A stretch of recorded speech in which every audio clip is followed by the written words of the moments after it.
GST अंतर्गत notice कर देणाऱ्यांना विशेषतः जीएसटी कायद्याचे पालन न करणे, कोणतीही चूक याबाबत आठवण करणे किंवा सावध करण्यासाठी पाठवली जाते।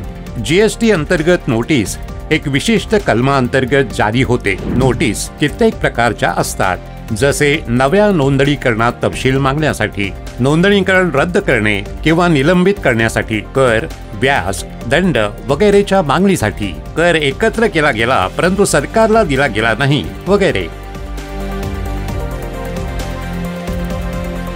कर देणाऱ्याला योग्य प्रकारे नोटीस दिली जाते।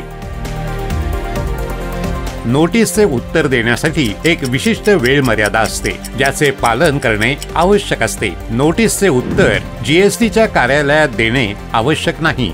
आपण त्याचे उत्तर जीएसटी पोर्टल www.gst.gov.in वर ऑनलाईन फाईल करू शकता। जर कोणा करदात्याला कोणती नोटीस आली तर अशा स्थितीत त्याचे उत्तर देताना काही गोष्टी लक्षात ठेवल्या पाहिजेत, जसे मागणी स्वीकार केली गेली आहे तर नोटीसनुसार पालन करा। मागणी जर विवादास्पद आहे तर पॅरानुसार उत्तर द्या। सादरीकरणासाठी आवश्यक कागदपत्र, तिसऱ्या पक्षाचे कागदपत्र, शपथपत्र वगैरे लावा। जीएसटी आणि दुसऱ्या विभागांना पूर्वी केल्या गेलेल्या सादरीकरणाच्या प्रती संलग्न करा आणि जर काही प्रश्न किंवा शंका आहे तर करदाता स्पष्टीकरणासाठी करदाता सुविधा केंद्र किंवा क्षेत्र अधिकारी रेंज कार्यालयात जाऊ शकतो। स्पष्टपणा हे संचाराची किल्ली। अडचणींपासून मिळेल स्वातंत्र्य। केंद्रीय अप्रत्यक्ष कर आणि सीमा शुल्क बोर्ड द्वारा जनहितार्थ प्रसारित।